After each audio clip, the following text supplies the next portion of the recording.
Trump প্রশাসনের শুল্ক যুদ্ধের চাপে সম্পর্ক স্বাভাবিকের পথে হাঁটছে দুই এশীয় শক্তি ভারত চীন। নয়াদিল্লি সফরে গিয়ে সম্পর্ক পুনর্গঠনের ইঙ্গিত দেন চীনা পররাষ্ট্রমন্ত্রী। আর সীমান্তের শান্তি ও স্থিতিশীলতা বজায় রাখার উপর জোর দেন ভারতের প্রধানমন্ত্রী নরেন্দ্র মোদী। দুই দেশের দীর্ঘ তিক্ত সম্পর্ক কাটিয়ে ওঠার ক্ষেত্রে একে গুরুত্বপূর্ণ পদক্ষেপ হিসেবে দেখছেন বিশেষজ্ঞরা। ট্রাম্পের শুল্ক তাণ্ডবে যখন টালমাটাল বৈশ্বিক অর্থনীতি, তখন কৌশল পাল্টে সম্পর্ক মেরামতের পথে চীন ভারত।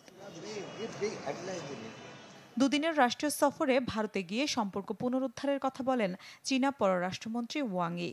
মঙ্গলবার নানা ইস্যুতে বৈঠক করেন নরেন্দ্র মোদীর সাথে। এ সময় সীমান্তে শান্তি ও স্থিতাবস্থা বজায় রাখার উপর জোর দেন মোদী। আসন্ন এসসিও সামিটে যোগ দিতে চীন যাওয়ার কথাও জানান ভারতের প্রধানমন্ত্রী। একই দিন ওয়াং ই বৈঠক করেন ভারতের জাতীয় নিরাপত্তা উপদেষ্টা অজিত দোভালের সাথেও। তিয়ানজিনে সাংহাই সহযোগিতা সংস্থার শীর্ষ সম্মেলনে যোগ দেবেন মোদী। কূটনৈতিক সম্পর্কের ক্ষেত্রে নতুন শক্তি হবে এটি। ইতিহাস ও বাস্তবতা আবারও প্রমাণ করে যে একটি স্থিতিশীল ভারত চীন সম্পর্ক দীর্ঘমেয়াদী স্বার্থের জন্য কাজ করবে।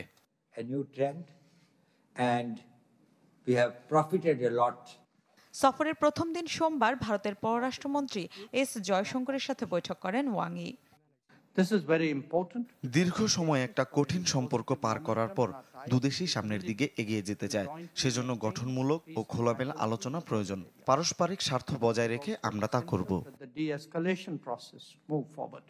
দীর্ঘদিনের সীমান্ত বিরোধ চীন ভারত সম্পর্কের মূল বাধা। লাদাখ ও অরুণাচল প্রদেশে নিয়ন্ত্রণ রেখা নিয়ে সংঘর্ষে দেশ দুটির মধ্যে বহুবার তৈরি হয়েছে উত্তেজনা। 2020 সালের গালওয়ান উপত্যকার সংঘর্ষের পর আরও জটিল হয় সে সম্পর্ক। তাছাড়া ভারতীয় বাজারে চীনা পণ্যের প্রভাবও দিল্লির অন্যতম মাথা ব্যথার কারণ।